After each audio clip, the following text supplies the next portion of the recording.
Welcome to the If Income Training Kit Chapter 33. How to use Quora to drive traffic. Introduction. In this video, we will take a look at how to use Quora to drive traffic, step by step. So let's get started.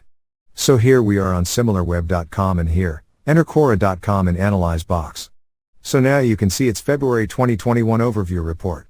Below we have its country rank and global rank. Then we have engagement of total visits. Below we have traffic by country. So these are all the Quora analytics.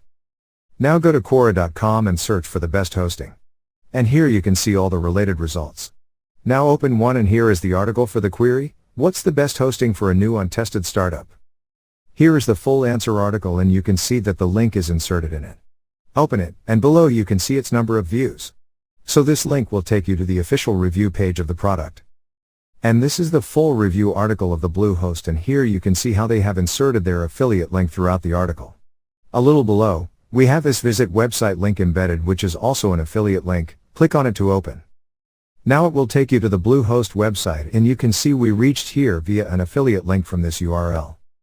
Back on Quora, we can see a total of 609 people have viewed this article and this link as well. Below we have more answers to links inserted in it, like this one. Let's open one link from here and they have redirected us to the official webpage to make a purchase. Back on Quora, this is how people have inserted their links and answers to drive traffic. Thank you for watching. Please proceed to the next video, Chapter 34. How to register on Quora. In that video, we will take a look at how to register on Quora, step by step. See you in the next tutorial.